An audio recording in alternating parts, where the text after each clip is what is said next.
We've got a very exciting, but at the same time, a very boring shoe. The Salomon S Lab Ultra 3 V2. This is the second version of the third version of the Salomon S Lab Ultra. Why this is not just the S Lab Ultra 4, I don't know. Maybe that's just because it was a pretty minimal update. Like, we're reviewing a shoe that just got a new upper, but I think we both decided that it was absolutely worthy of a full review because uh, I feel like when Salomon updates anything, they do it for good reason. So here we are talking about the S Lab Ultra 3 V2, which I think for the remainder of this review, I will just call the S Lab Ultra. Um, Finn, how Fair are you enough. doing this afternoon?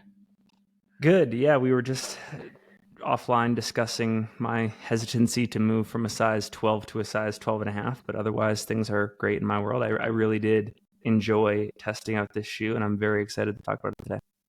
Probably the same reason why I could be a 9.5 or a 10. I choose the 10. You choose the 12 instead of the 12.5. I like my toenails.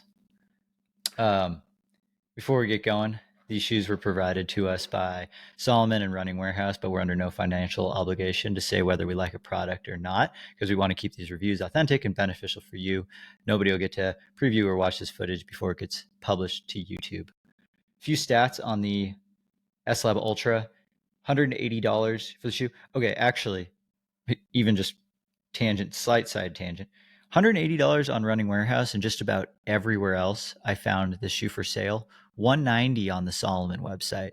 So I'm not quite sure who's right and who's wrong there. Normally you'd think the person who makes the shoe is right, but this shoe's been 180 for quite some time, and I swear it started out at 180. It says 190 on the Salomon website, but for the sake of Running Warehouse, I'm going to go with 180.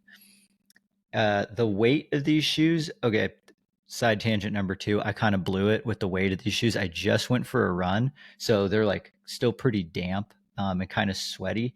So I will add the weight, the dry weight of the shoe, like right here, maybe.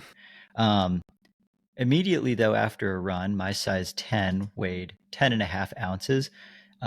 This will actually kind of be interesting to see how much like foot sweat this shoe soaked up. Like the only spot that's still damp is at the very top of the tongue. Anyways, stack height, we're looking 21 millimeters in the forefoot, 29 millimeters in the heel for an 8 millimeter drop. And this is unchanged from the last version of the S Lab Ultra 3. And I believe it's unchanged from the previous one as well. It's just gotten a couple upper updates. Moving on to the materials of the shoe, the upper is, where I think most of the focus will be.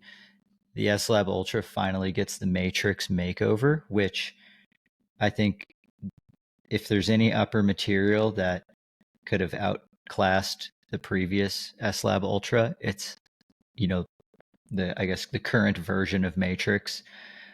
It knocked over an ounce off the shoe just in the upper alone. And in my opinion, it improved the fit as well. So, wins all around, still retains that knit ankle collar, which, we'll get into a little bit more, like, it has its pros and cons for sure. But then, it really seamlessly goes into the tongue, which is the whole midfoot wrap. I feel like one thing that Solomon's always been very good at is like the cohesive, like fluidity between all of their pieces and how they just kind of all Yeah. work into each other. So the knit ankle collar goes straight into the knit tongue, which turns into like a very thin kind of stretch mesh, little thin piece of foam, kind of in the tongue, just to protect the top of the foot from these thin laces. The foam gets a little bit thicker towards the very top, where you ultimately tuck in the laces with the little lace pocket. Around the side of the midfoot is like a super thin, very stretchy midfoot wrap, which I feel like is one of like the thinnest and stretchiest midfoot wraps I've ever felt on a shoe. And I feel like now I've learned that all the other midfoot wraps don't need to be as thick and bulky as they are, because this one paired with the Matrix upper seemed to do an even better job and cut weight. So, uh, yeah, there's definitely well thought out pieces of this upper. There's some very thin plastic laminated overlays going around the side of the shoe and towards the back of the heel cup. And that's what gives the heel cup its structure. It doesn't actually have like a piece of plastic or anything like that. Uh, it's just some laminated fabric that gives it its structure. Kind of the same deal with the toe cap. I feel like this toe cap is mostly there to give the toe box shape more so than protect your toes, because this thing Right. crumbles. Yeah. And, again, probably just going down to like, this is an S-Lab shoe. It's not meant to be like a tank. Yeah. It's supposed to be agile and, every spot where they can cut some weight. I believe, Solomon's looking to do that within this S-Lab line, which I feel like every shoe company needs to have an S-Lab line where they like make the shoe and it's like, it's going to be expensive, but it's going to be our best product, where we like strip away all the BS and, let the athletes truly design the shoe. Um, I feel like that's kind of unique to Salomon, actually, now that I think about it. Like some other companies have more expensive shoes, but they don't have like an entire S-Lab line, right? I want to see Hoka make the H Lab. I feel like overnight, if you put lab into the name of a shoe, you instantly dignify it like 10 points. Well, Hoka's already halfway there. They have the Deckers Labs, which That's is true. kind of their experimentation factory between Hoka, Sanuk, and UGG. That's who Deckers owns, all three of them. They have some crazy hybrid shoes. It would be fun to see Deckers lean into that more, or like Nike's on the Nike campus where they make all their shoes and all their one-off prototypes. They call it the kitchen. So it'd be really cool if Nike had like a whole kitchen line of shoes, which might actually be confusing on a marketing standpoint, but like we would understand that it's like all their premier products. Yeah. The midsole is it's the same midsole as the last S-Lab Ultra. It's a combination of their Energy Save and Energy Cell Plus foams. So the Energy Save is most of what we see. It's kind of their classic super dense EVA. And then the Energy Cell Plus foam is the white chunk that we see closest to the ground in the midfoot. And I thought it was just in the midfoot until I actually turned the shoe over, because you were talking about the little cutout here. And I noticed that it's actually white right around the edge of the cutoff. So that Energy Cell Plus foam definitely does go back and like taper into the midfoot. And I'm curious if it does make its way into the heel. It's kind of hard to nail down like what Solomon's materials are made out of, but I'm pretty sure that this Energy Cell Plus foam is like a TPU kind of chunk, but it's pretty dense. It actually almost feels, if you just like squeeze it, almost feels rubbery, kind of like Nike's React foam. Perhaps that's like, if it is on the heavier side, I would totally understand why Solomon's using just a small chunk of it in only the places where they need it. The last bit of, two more bits of this midsole. And one thing I feel like doesn't really get talked about that much is on the medial side of the shoe, right underneath the arch, you can actually see a glue line where there's a little cutout where they've inserted a firmer chunk of foam. And if you press down pretty hard, like right along that glue line, there's definitely a firmer like medial post that they've put into the shoe, which is I've seen it in a couple like Topo shoes where they have that darker section right under the arch. And it used to be the way that like stability shoes for overpronators were built, for road shoes. And they've kind of gone away with that. And I was trying to figure out why this had it. And I feel like if anything, it's more for like the structural integrity of the shoe and holding the stiffness more so than like keeping you from overpronating. Well, I was just going to say, I'm so glad you brought up that piece on the medial side and about stability, because I feel like when you think about most heel to toe drop shoes, most 8 millimeter heel to toe drop shoes, you wouldn't think that they're going to be the most stable, but this is an exception to that rule, wouldn't you say? It was a pretty stable shoe. I thought it was extremely stable, and I think most of that stability comes with how firm this foam is. Like normally when you have that 8 to 10 mil drop, your heel's stacked up pretty high, and then it just has tons of room to, wiggle around.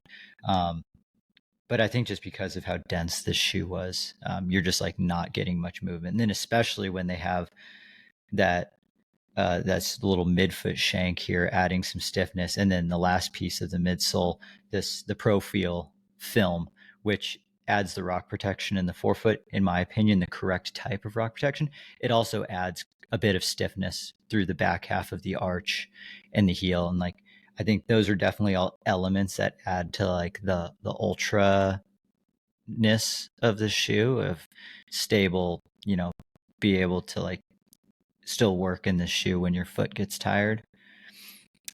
The outsole is Salomon's classic, Conta grip rubber. I mean, we see it on, I think, every single S Lab shoe and most of the non S Lab shoes as well. 4 millimeter lugs, and I didn't really realize it until I actually got this shoe. I think they kind of blended in because the whole outsole's red, but the lugs are actually pretty small and pretty spread apart, which is great for some things and not for others. We'll dive into that a little bit later. But again, I think it's one of those spots where it's like this was the minimum number of lugs they probably wanted to have for weight savings. Yeah. What kind of mileage did you get in these? 114 miles to be exact, in mostly in July and August. I got one run in here. We're filming this on September 8th, so one run in the first week of September as well. Almost all of these were high altitude runs in the San Juan, so around the Hard Rock 100, a couple runs in the Collegiate Peaks, and then a few runs in the Central Wasatch Range. Again, all trail, no road to trail stuff. And yeah, put it through some pretty serious mountain conditions. The one thing that I lament in the testing of this shoe is it is billed to be a shoe that can sort of do it all on any terrain at any distance, and it sort of balances performance and comfort, kind of like that whole like Serac claim that Normal is trying to make, and I think you could probably make about the Speed Goat. I didn't bring it in too many. There wasn't much diversity in my running. I did a couple long runs in it in mountain conditions, but didn't do many workouts in it. Didn't do many faster runs in it. So I did miss testing it in those conditions. I got in 90 miles on the shoes. Most of them were in like the dry, now super dusty, really hard packed trails of Ashland, Oregon. I did get in 15 miles of quite mountainous terrain, which was the last 15 miles of the Tushers 70K, which was actually just the second run I did in these shoes.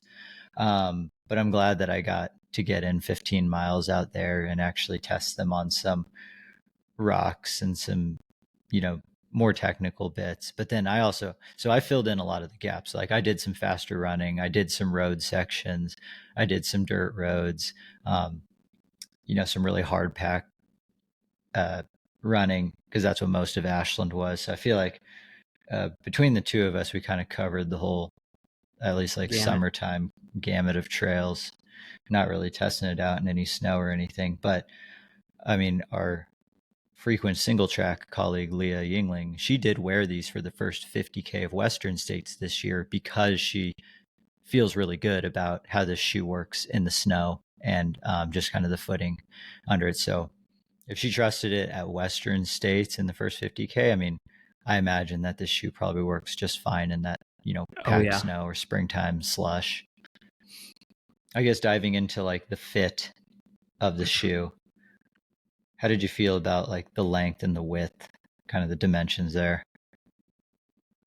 I was gonna say before this review, and I'm glad you corrected me real time or pre recording, but I had thought that this shoe was true to size. You say that it actually runs about a quarter size long, and so that's interesting. I was gonna say that it fit true to size. This shoe has in my opinion, one of the most unique fits of any shoe we've tested to date. I think it has maybe the most sock-like feel. I think a lot of that has to do with the new upper, also the construction of the tongue. There, it's one of the most snug fits I've ever had as well. Like, this is the one shoe I think we've tested where it felt like the shoe became my foot, if that makes sense. Like, there's no edges to the tongue. I think you mentioned this in the description. The interior liner wraps around the foot with no interruptions. Typically, we're working with like these gusseted type tongues. The matrix fiber in the upper, it's lighter than the previous version by, they say, somewhere between 5 and 10%. Love the quick lace system on it too. Pretty breathable. So yeah, I just think the whole upper construction, the way it's constructed, it made it the most sock-like snug fit we've had to date. Yeah, I agree. And yeah, the reason so I think all Solomon shoes run just a tad long. I mean, this compared to all the other Solomons that we've had, I feel like the Pulsar Trail Pro 2 and like the S Lab Pulsar that we didn't review, but we both got, like I feel like lengthwise it was about the same, which has always been like for me a little bit longer than like most Brooks shoes, most Nike shoes, most Saucony shoes. The one thing though that I like about that is it's consistent. Like Solomon is consistent with their sizing across the board. So if you've run in Solomon shoes previously and you know what size you are in other Solomon trail shoes, you can just go ahead and get that size for this one. My shoe is a size 10. I totally could have run in a 9.5 if I was doing shorter, faster stuff. Like maybe if I was planning on racing, like a sky race or a trail marathon or under, I might go 9.5. But for the type of running that I've found I enjoy the most in this shoe, like those longer days on the trail, where even like stuff with like longer steep descents, I like that 10. I liked having that little extra bit of space in the toe. And because, kind of like you said too, this is a snugger fitting upper, but all the pieces just cohesively work together so well. Even if the shoe is like a tad long like mine, I still was able to get such a nice fit across the upper. And like that's ultimately the reason why I brought it as my backup shoe at Tusher's, even though I'd only run in it once. Because that one run, I was like, oh, this shoe fits so good. Yeah. I know it could handle the mountains. Yeah, all the pieces of this upper just work together really well. The I had a one couple thing that I issues with think it. you did, With the upper, yeah. I mean, the first thing I would say is the downside of this construction, in my opinion, is it's initially very hard to get this shoe on. I wrote that down as well. It Incredibly still hard to sucks get to it put on. on. There were a couple instances, and I'm not somebody that I did see this out on the internet. Like, I'm not somebody that wears ankle socks. So I didn't have this problem, but even wearing calf socks or, yeah, just like longer socks, I would feel like as I was getting my foot into the shoe, the socks would start to crease and get caught in there weird, and I'd have to take the foot back out and fix the sock. And then, so it was a very like delicate balance or a delicate process of getting the foot in there.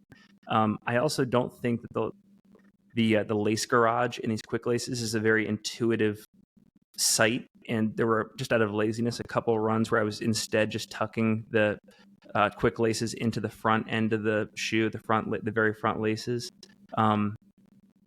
And yeah, just those are my only two complaints. And then maybe, and you mentioned earlier, the other thing, just the lack of protection in the upper in general from debris and anything you might hit on the trail. Like the toe bumper on this is a pretty small piece of material. It's pretty narrow. It doesn't cover much of the forefoot. Those are my only concerns about this shoe Yeah, on the I upper. also just hate how hard it was to put this shoe on. I mean, why could they not just put a little loopy piece down on the heel? That would have changed the game. Which the S Lab Genesis has that heel pull tab, but they didn't put it on this one. So, and they had the opportunity to, because they just updated this shoe and they only updated the upper. They had the opportunity to fix how difficult it was to put on, and they did not. So that was a huge miss for Solomon. I was actually worried. Like when I switched shoes at Tusher's into this, like I almost cramped up at 50K trying to put this shoe on because you got sweaty feet, everything's kind of sticky. Like trying to yank your foot into the shoe was like almost cramping up my quad. So I had to like make sure to stay standing. Like it was a whole circus act putting these shoes on mid race. So I learned that in real time. And then I also agree. I think this lace garage is still just a little bit too small. Like if it could just be a tiny bit wider, that's all I ask. Like it's such a chore to tuck everything in there. It fits. It's like the absolute, again, maybe just going with the S Lab culture, it's like the absolute smallest pocket you could use to fit all of the laces into it. So like it works, but you just have to get like really good at it. You have to practice. I don't want to practice tying shoes that you don't have to tie. That kind of defeats the whole purpose of it. I don't know what you'd call it, but like the loading time between starting to get the shoe on and actually beginning your run is probably one of the longer processes of all the shoes we reviewed to date. Maybe It's this not and any the faster. naked. It's not any faster than if the shoe just had normal laces. Yeah. But I will say, I don't think I would. I'm not going to outright say I wish this shoe had regular laces. I just wish the lace garage was a little bit bigger because I do like the whole quick lacing system. It's just up until I have to tuck them into the lace garage does it get a little bit annoying.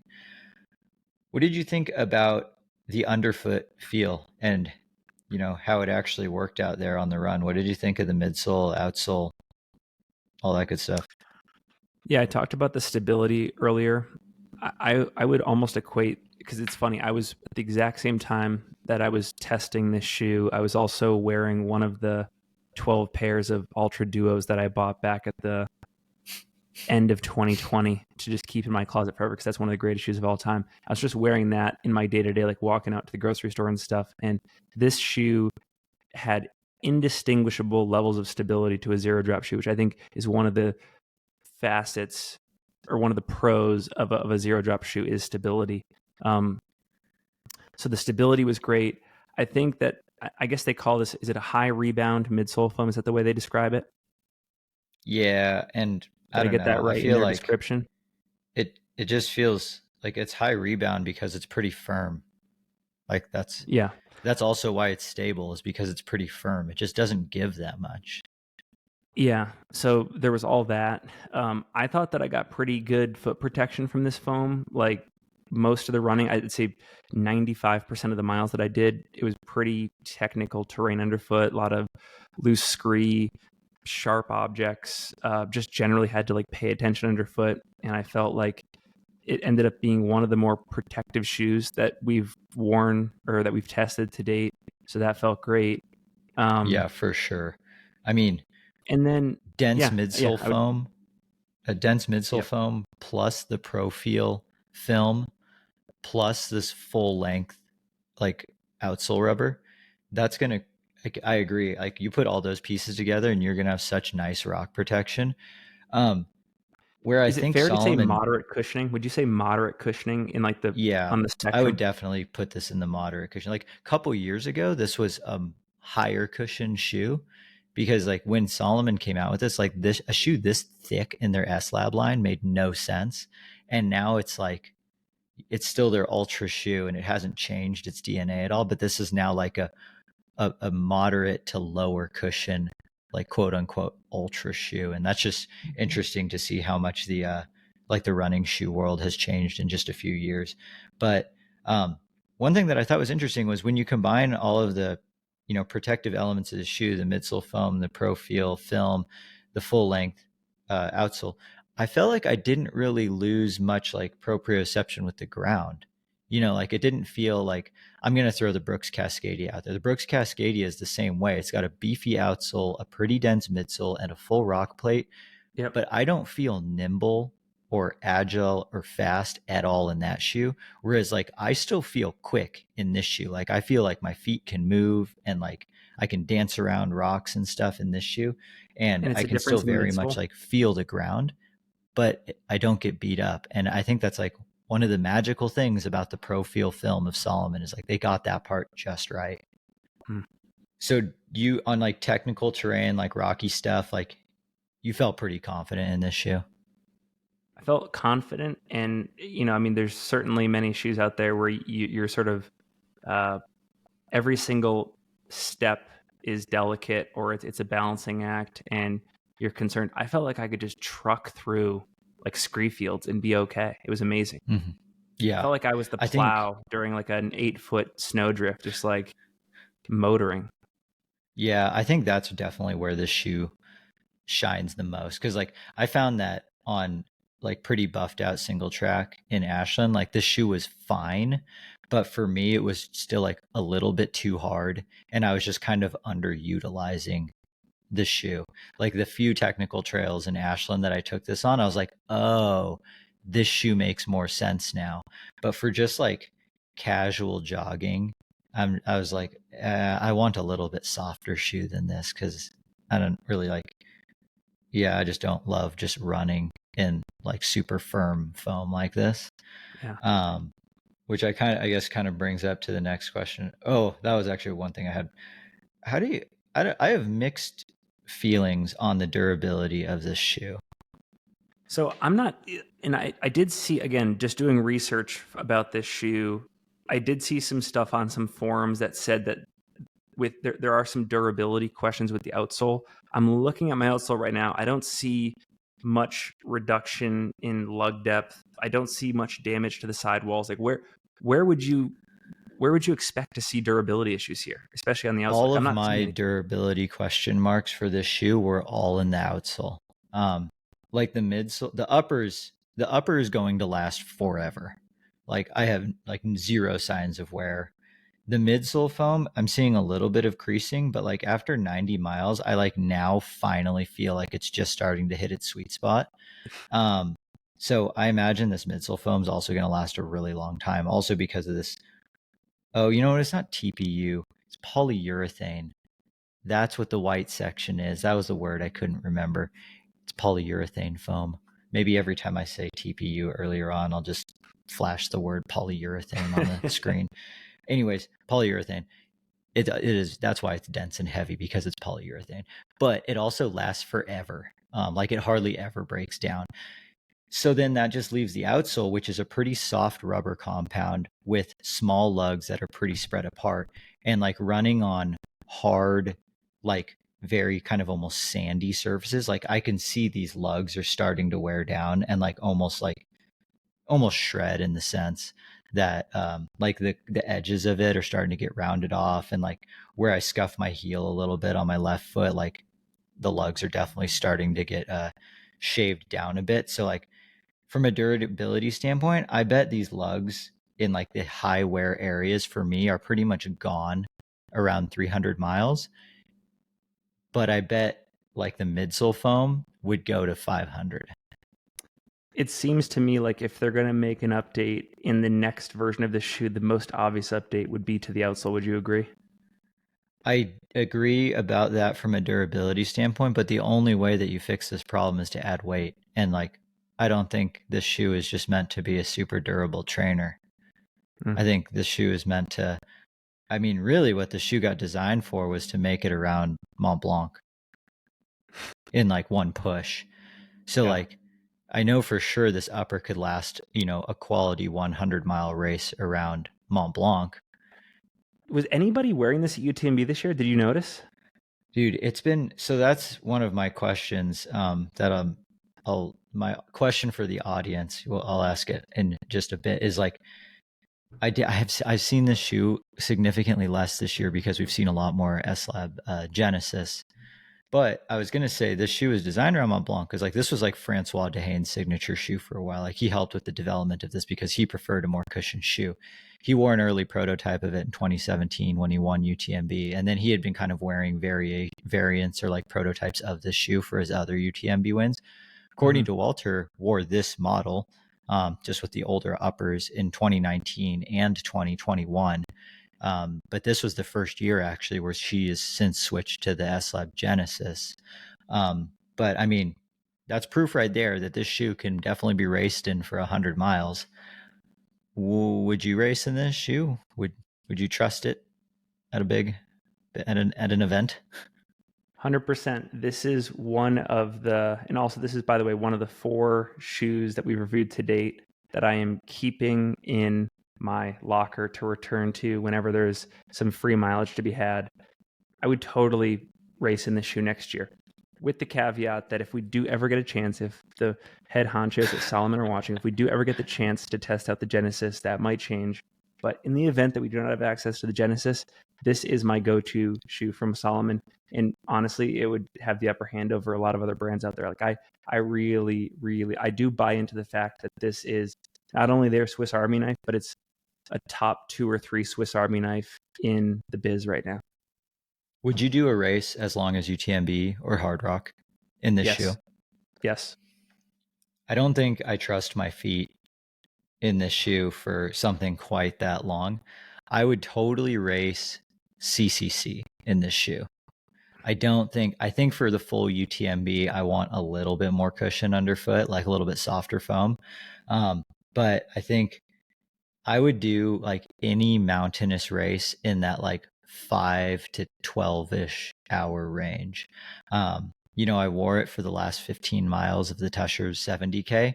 When I finished the race, I had wished that I started the race in this shoe instead of the normal Chirac. The normal, I wore the normal because I needed to get the miles in and I wanted to test the shoe. If there was no testing, on the table at the time, I would have just worn this for the race because this very much fit what I was looking for that course. And it ended up being like 10 hours. And, I think in that 5 to, 12 hour range, mountainous type terrain, like this is a shoe I would absolutely race in, which I don't think I've given too many shoes like the mountain race seal of approval. Because I'm very picky about the shoes that I'm going to race in the mountains and because I get blisters easily. And this is one of those shoes that I'm just not going to blister in. Last bit, value. The shoe is $180, debatably $190, can definitely be purchased for $180 using our Running Warehouse link down in the show notes. $180. I feel like $180 isn't that bad anymore, considering this same shoe was $180 back in 2018, when $180 for a shoe was like a metric crap ton of money. Yeah. It hasn't gone up in price, and it keeps getting better. I mean, that's kind of how we expect the world to work, and somehow Salomon has managed to do that. How do you feel about 180 for a shoe that's like medium durability but premium materials? Yeah, I'm just thinking about the other shoes that I'm buying in lieu of this. Correct me if I'm wrong, but a couple other go-tos. Is it fair to say an alternative is the Hoka Speed Go? Is that one? If you're looking for a more cushioned Swiss Army knife, like this Hoka is Salomon's maybe? Swiss Army knife, like that's Hoka's Swiss Army knife. So maybe between a Hoka Torrent and a Speed Go and Hoka, I think the normal Chirac is another one in this category. Yep, I would put the normal in it as well. I know you would totally thumbs down this, but the Scarpa Planet I would also consider in this Swiss Army knife realm. I think you said it perfectly.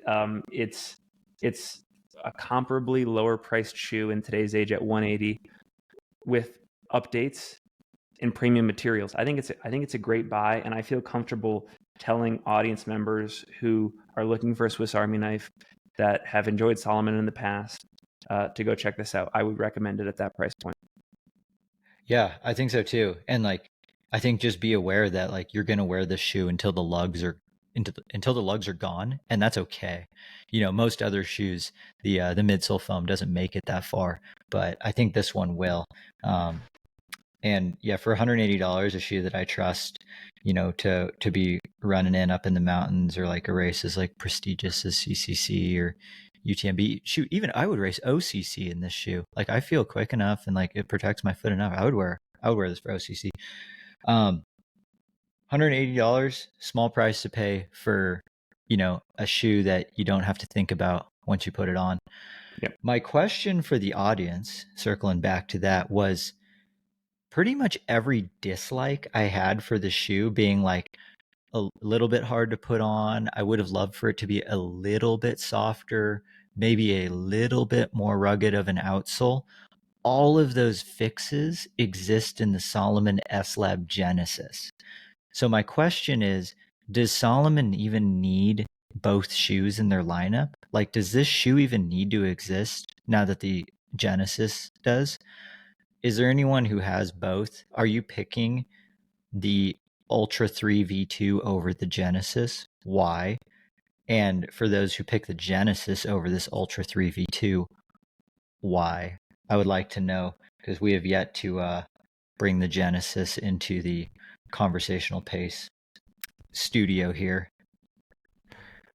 Like, comment, and subscribe, and congrats to Brett for eclipsing 1,000 subscribers. Oh yeah, and one last thing. If you do want to try these shoes out and your local run specialty shop does not have them, feel free to use our link below to purchase these shoes from our friends at Running Warehouse. Your purchase helps support the channel, allows us to keep churning out reviews like this. And the next review is from another new brand to the Conversational Pace channel. So stay tuned.